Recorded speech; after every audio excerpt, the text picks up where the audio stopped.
At over 300 feet long, it was the largest seaplane in history, and so unusual the West called it the Caspian Sea Monster. The Soviets called it the KM Ekranoplan. But how do you even begin to engineer power plants for a seaplane that's not fully a plane, not fully a ship, yet needs the power of both? The answer lies in the unique engines that brought this Leviathan to life. The Cold War was not just fought in the skies and on land, but also across the world's oceans. In the 1960s, the Soviet Union searched for a way to deliver troops and missiles faster than NATO defenses could react. Ships were too slow, aircraft were too limited in payload. Enter Rostislav Alexeyev, a designer famous for hydrofoils. He proposed something bold, a ground effect vehicle. By flying just a few meters above the water, it could ride on a cushion of compressed air, avoiding radar while carrying enormous weight. The Americans had never seen anything like it. When US satellites captured images of the prototype in 1966, they called it the Caspian Sea Monster. It was neither a ship nor a plane, and yet it was both. Still, such an enormous craft demanded engines that could do the impossible and lift a 500-ton machine off water and keep it skimming at speeds rivaling a jet. Unlike traditional aircraft, the Ekranoplan's engines weren't tucked neatly under wings. Instead, they were placed up front. 10 massive turbofan engines were clustered like organ pipes along its nose. These were Kuznetsov NK-87 turbofans, each producing around 127 kilonewtons of thrust. In total, the craft boasted over 1.2 million newtons of force, giving it more power than many jetliners combined. But the layout wasn't about raw thrust alone, it was about where that thrust was aimed. By directing engine exhaust under the giant wings, the designers created an artificial cushion of high-pressure air. This amplified the natural ground effect and let the Ekranoplan rise more easily from the water's surface. Engineers chose 10 engines because brute force was the only way to make such a beast lift. And yet, this setup came with a problem the Soviets had to solve. Here's a thought-provoking idea for you. Clustered up front, the NK-87 engines looked awkward. But could this strange design have given the Ekranoplan a hidden advantage against radar? Drop your guesses in the comments and we'll answer this in the outro.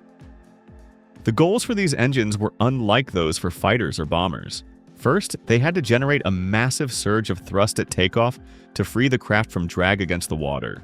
Second, they needed to sustain high subsonic speeds, cruising comfortably at 250 to 300 miles per hour just above the waves. Third, the engines had to be reliable despite constant saltwater spray, turbulence, and vibrations that ordinary aircraft never endured. And finally, they had to support a craft that wasn't really flying in the usual sense. Instead, it was trapped in a narrow bubble of aerodynamics, just above the sea. A delicate balance because too little thrust, and it dragged back into the water, too much, and it risked climbing out of ground effect and stalling. Achieving all 4 goals required creative use of proven power plants in a radical new way. The NK-87 engines were adaptations of the earlier NK-86 used on the Ilyushin Il-86 airliner. Built for reliability, they used titanium fan blades and nickel superalloys in the turbine sections to handle high temperatures. But unlike civilian jets, these engines had to endure constant salt spray from the Caspian Sea. Engineers added protective coatings and drainage systems to prevent corrosion. Even so, maintenance crews battled rust and wear that no normal airliner ever faced. Each engine was mounted in a reinforced nacelle with extra sealing against moisture. Yet with 10 engines crammed forward, accessibility was always a challenge. Strong metals and coatings made the NK-87 tough, but keeping airflow smooth was just as critical. Why place all the engines at the front? Because their exhaust flow was for thrust and part of the Ekranoplan's lift system. By blasting air under the giant wing root, the exhaust led to an acceleration of the creation of a high-pressure cushion between the craft and the water. This allowed the seaplane to break free of drag and rise into its low-altitude cruise. Fuel delivery had to be precise. Each NK-87 used a hydromechanical fuel control system that adjusted flow to match the delicate balance of thrust needed at just a few meters above water. Too much imbalance between the 10 engines could tilt the craft dangerously. Pilots had to coordinate throttle settings carefully. Operating this beast wasn't like flying a jetliner. It was closer to coaxing a massive hovercraft across rough seas. But even with careful airflow, the engines had weaknesses that emerged during trials. The Caspian Sea Monster was tested throughout the late 1960s and 1970s, and its engines often became the limiting factor. At takeoff, spray from the water battered the forward engines. Salt led to corrosion of the compressor blades, reducing efficiency. Failures were not uncommon, forcing frequent overhauls. The sheer fuel consumption was staggering. Running 10 turbofans at full power meant the Ekranoplan guzzled kerosene at a rate that rivaled heavy bombers. This limited range and required careful planning for missions. Yet despite these problems, once airborne, the Ekranoplan impressed. The engines gave it smooth acceleration over the water, and the sense of floating on air fascinated both pilots and observers. But its true performance came into focus only after engineers refined its handling.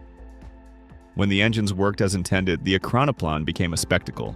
The KM Ekranoplan could skim the surface at over 300 miles per hour while carrying over 300 tons of cargo, or later in the Lund class, 6 P-270 Musket cruise missiles mounted on its back. For perspective, that's faster than many World War II fighters, while hauling payloads that rivaled transport ships. The NK-87s produced enough thrust to lift the giant machine onto its air cushion in under 2 minutes. Once in ground effect, fuel burn dropped somewhat, making long-range patrols across the Caspian Sea feasible. Pilots describe the sensation as riding on a giant invisible hand, with the waves below blurring past at breakneck speed, yet the craft barely trembled. Still, such power brought one enemy the engineers could never fully tame: heat and wear. 10 turbofans blasting in close formation meant enormous heat buildup. To counter this, engineers incorporated hollow turbine blades, cooled by bleed air and thermal coatings to protect against creep. But the clustered layout made airflow management difficult. Hot exhaust sometimes recirculated into neighboring engines, raising operating temperatures.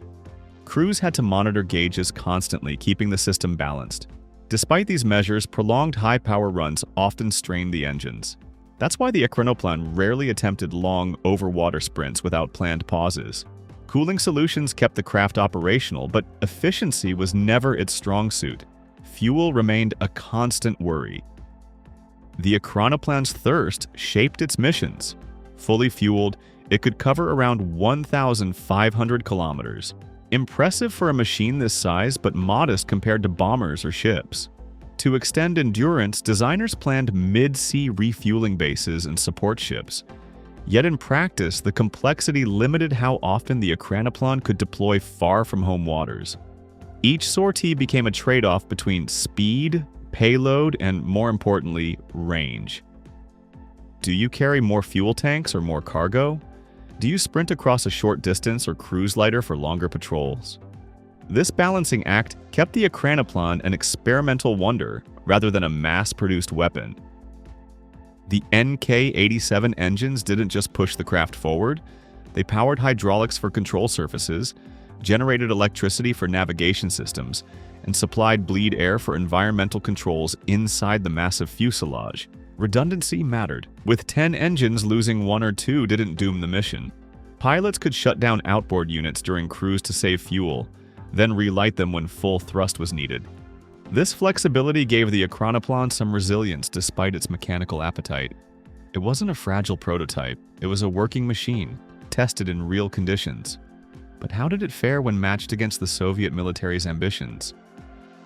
The Caspian Sea Monster never saw combat. Its engines proved powerful but inefficient, and its maintenance costs were enormous.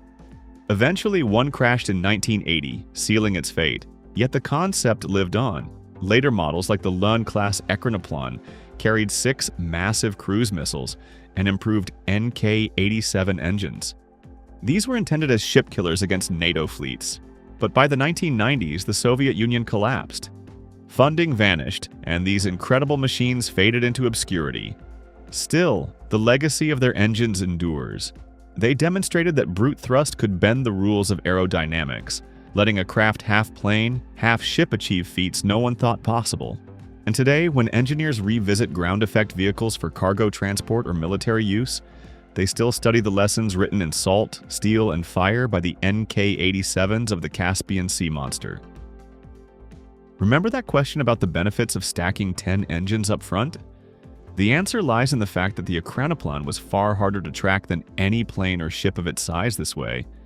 The fact is that Soviets built many daring machines during the Cold War, but few matched the audacity of the Caspian Sea Monster. Today, it may be gone, but its story still inspires dreamers who look at the sea and imagine flying just above it. Some fighters win by turning tighter, some by flying faster. The F-15 Eagle won by doing everything at once, and doing it bigger than anyone expected.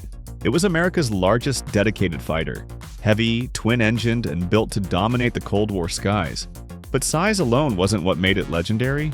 The secret was hidden inside: two Pratt & Whitney F-100 turbofans. The story of the F-15's engines starts in the 1960s. The U.S. Air Force had dominated the skies with the F-4 Phantom, but a shock came from the Soviet Union. They unveiled the MiG-25 Foxbat, which was a massive interceptor that could fly over Mach 2.8 and climb above 70,000 feet. Suddenly, America needed a true air superiority fighter, something tougher that would be able to win dogfights against anything in the sky. McDonnell Douglas designed the airframe. Pratt & Whitney had the harder task: an engine that could outlast surging thrust demands, sustain Mach 2.5, and still be maintainable by crews around the world.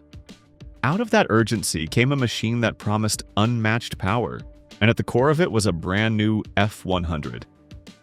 The F-15 carries two Pratt & Whitney F-100 afterburning turbofans. Each one produces around 23,770 pounds of thrust in the early F-100PW100 model. Later versions like the F-100PW229 raised that to over 29,000 pounds each. That's nearly 60,000 pounds of thrust in total on an aircraft that weighs less than 45,000 pounds fully loaded. For the first time in U.S. service, a fighter had a thrust-to-weight ratio greater than 1. The F-100 used a low 0.36 to 1 bypass ratio. That made it more efficient than a pure turbojet in cruise, but with the afterburner lit, it unleashed phenomenal raw power. But raw numbers weren't enough. To truly give America dominance, the F-100 had to meet goals no fighter engine had ever achieved before. Here's something to think about. What happens when a fighter jet has more thrust than weight? Drop your guesses in the comments and we'll return to that in the end. The F-100 wasn't just about raw thrust. It was designed around 4 demanding goals. First, it had to give the F-15 a thrust-to-weight ratio greater than 1 so the jet could climb like a rocket. Second, it needed to sustain supersonic speed, reaching and holding Mach 2.5 at altitude. Third, it had to respond instantly to throttle inputs, delivering power in seconds rather than minutes. And finally, it had to be reliable enough to survive thousands of hours in harsh combat conditions. Together, these goals pushed fighter engine design into uncharted territory. Meeting all 4 at once was revolutionary for the time. Most engines before the 1970s forced trade-offs like choosing either efficiency or thrust, speed or lifespan. The F-100 aimed to deliver everything together. Ambition on paper meant nothing without metals that could survive fire and stress. That's where the choice of materials became the difference between theory and reality. At the heart of the F-100 were materials built for extremes. The fan and compressor blades used titanium alloys, combining lightness with strength. The turbines relied on nickel-based superalloys that were able to withstand exhaust temperatures above 1,500 degrees Celsius.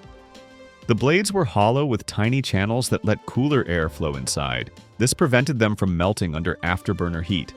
Ceramic coatings shielded surfaces from heat creep, preventing blades from warping under constant high temperatures. The engine was also modular. Instead of removing the entire unit for repairs, maintainers could replace sections like compressors or turbines individually.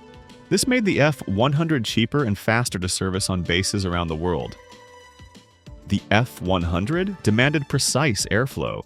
The F-15's intakes used variable ramps to slow supersonic air before it entered the engine. Inside, variable guide vanes adjusted angle and pressure in order to prevent stalls. Fuel was managed by early electronic controls, later replaced with digital electronic engine control. This allowed smooth throttle transitions whether at idle, military power, or full afterburner. Pilots described the throttle response as instant. Push forward and the jet lunges forward right away. Pull back and the surge eases without hesitation. But that power came at a cost. In full afterburner, a single F-100 could burn nearly 1,000 gallons of fuel per hour. That's why the Eagle often carried drop tanks. The F-100's debut wasn't smooth. Early versions suffered from compressor stalls and hard surges. A stall could blow out the flame, causing the engine to lose thrust. A surge could damage compressor blades. Pilots quickly learned to handle the throttle gently during transitions. Pratt and Whitney engineers worked to refine airflow management. They reshaped compressor blades and stators to smooth out airflow at high angles of attack, reducing the risk of stalls. Then they re-engineered variable stator vanes to react more precisely to throttle changes, helping the compressor stay stable across a wide speed range. The company also introduced digital electronic engine control to replace older mechanical fuel controls, giving pilots smoother transitions into afterburner and preventing sudden surges. Even the fuel nozzles were redesigned to atomize kerosene more evenly, which improved combustion stability. By the mid-1980s, the problems were mostly solved. The F-100 matured into one of the most dependable engines in the Air Force inventory. Once engineers solved those flaws, the F-15 showed the world what the engines could really do in the sky. Once tamed, the engines transformed the F-15 in the air. The Eagle could reach Mach 2.5 at altitude. It could maintain supersonic speed without an afterburner, long before stealth jets made it trendy. Its climb rate exceeded 50,000 feet per minute. In practice, that meant an F-15 could take off, pull vertical, and soar past 30,000 feet in under a minute. Pilots described it as riding a rocket, watching the horizon fall away. Performance was dazzling, but it came with the hidden cost of heat. Temperatures that could destroy the very turbines delivering that thrust. Power at this scale creates heat problems. Exhaust gases at full afterburner reach levels that could destroy unprotected turbines. The F-100 solved this with hollow turbine blades carrying cooling air inside, plus ceramic thermal coatings to resist extreme temperatures.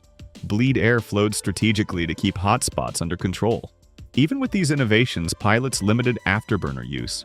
Continuous runs risked overheating. That's why tactics often involved pulsing the burners, which were short bursts for acceleration, and then throttling back to military power.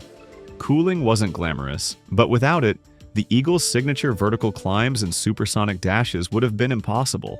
And if heat was one enemy, fuel burn was another. The F-100's thirst defined how the F-15 was used. At cruise, fuel efficiency was respectable, but with afterburners lit, consumption skyrocketed. Two engines could burn through nearly 2,000 gallons of fuel in an hour. That's why most missions relied on drop tanks. The F-15 could carry three, one under the fuselage and one under each wing. With tanks, its range extended beyond 3,000 kilometers. Without them, endurance dropped sharply. Air-to-air refueling became standard. Tankers like the KC-135 kept Eagles in the sky during long patrols or deep strikes. The system meant range was no longer about the jet alone, but about the network behind it. Power was always at hand. Range was always a calculation. Still, the engines weren't just about speed and endurance. They were also the beating heart of every system on board. Engines don't just provide thrust, they power everything else. The F-100 supplied bleed air for cockpit pressurization and environmental systems. It drove hydraulics that controlled flight surfaces. It generated electricity for radar, avionics, and weapons. The Eagle's intakes adjusted automatically in supersonic flight to keep airflow stable. Without this, the engines would stall. This system would let pilots focus on flying and fighting, not managing airflow. Two engines meant a safety margin that gave pilots confidence to push the aircraft in combat. And when those systems and engines met real combat, the result was an unmatched record that still stands today.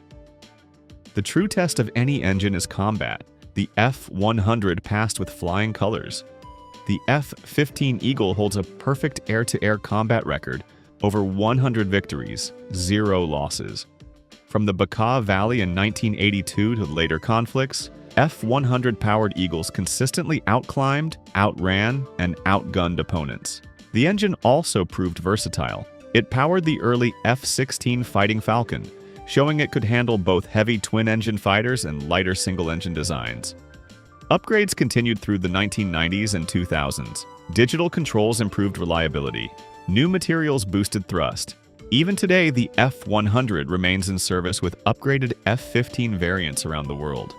Its legacy lives on in every modern fighter that demands both thrust and endurance. Remember the question about thrust being greater than weight? The answer is that it can accelerate vertically.